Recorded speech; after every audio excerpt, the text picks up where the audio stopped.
there in 1919, ladies and gentlemen, when General Dyer fired upon an innocent crowd. Over to you, Priyanka. Over to you, Priyanka. Arnab, I was listening into those very colorful pictures coming in, but let's take a step back because, as you pointed out, this is an event from our history which is actually a very horrific incident. We are here at the Jallianwala Bagh memorial itself.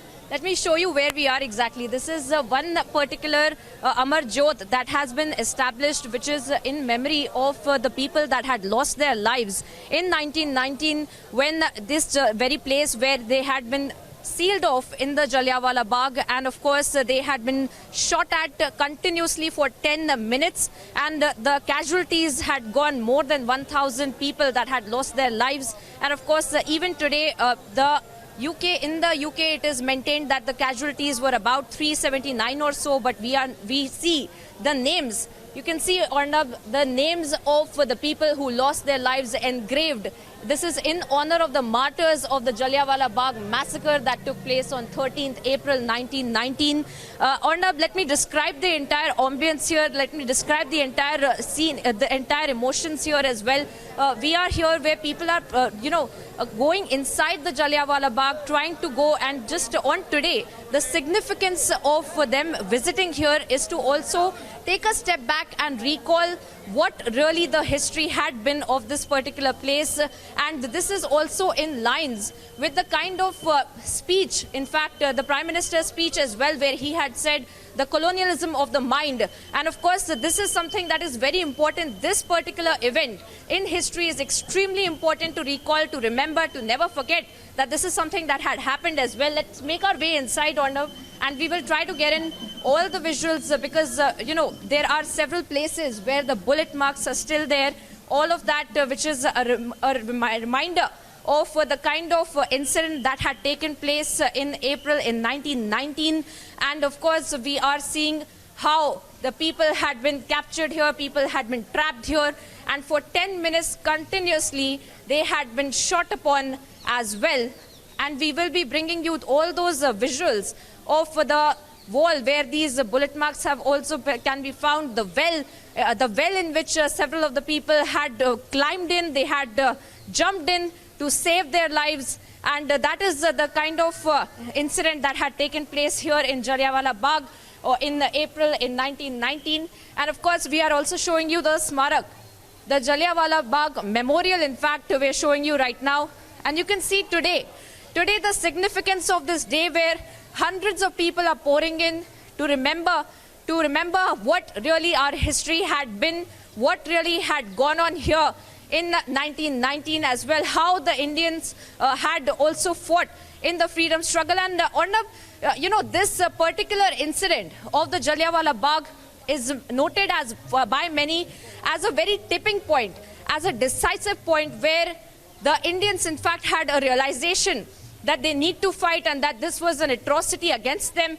And even though on paper we had seen that the Britishers had maintained that there is minimal force being used, but it was not so. And that was something that came out in the open in the Jallianwala Bagh incident when, of course, they had been shot upon as well. So we are seeing the people that are pouring in here, all of them trying to remember, trying to take a minute and remember the kind of incident that had taken place here in 1919. And no, well, I'm just seeing these pictures here, and it's quite clear to me, Gaurav, that we have lots of people visiting the memorial on this Independence Day. And I think the fact is, again, we underline the fact, Gaurav, that this has become a public commemoration. And we don't have to rewrite our history. All we have to do is we have to remember our history.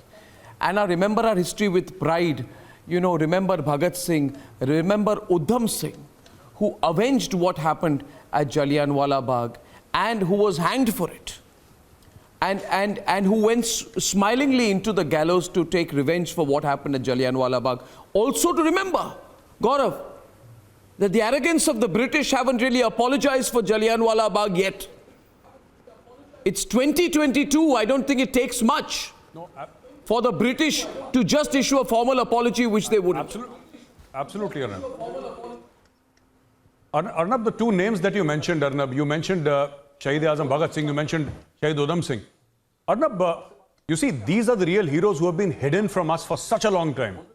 And Indians have been kept away. Shahid Bhagat Singh is a passing mention in our history. What a shame. Shahid Udham Singh is a passing mention in our history books. What a shame. And Arnab, these are the heroes who will propel modern India to greatness. Because like the Prime Minister said, you know, take pride in our past. This is our past.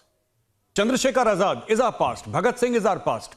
Chhatrapati Shivaji Maharaj is our past. Maharana Pratap is our past. Maharaja Ranjit Singh is our past. But we have been taught history that is convoluted. Which is why, you know, this feeling of inferiority sometimes. Yeah. That, you know, we need a certificate from the West. When Washington Post says something, it's okay. When the New York Times publishes something, then it's okay. That is precisely, and so why not the Republic Media Network, Arnab? No, the point is today, you know, of course, and when the Prime Minister says we don't need a certificate from anyone, I completely understand. In fact, we need to remind ourselves and the future generations who are growing up in a very privileged environment, given the fact that we have achieved so much economically. We need to look back, and can I bring the pictures from Jallianwala Bagh back and think about you know, what it represents in terms of the brutality of the colonial countries, the brutality of the colonial countries who today talk about the Commonwealth. You know, there is nothing common about the wealth. There was never anything common about the wealth.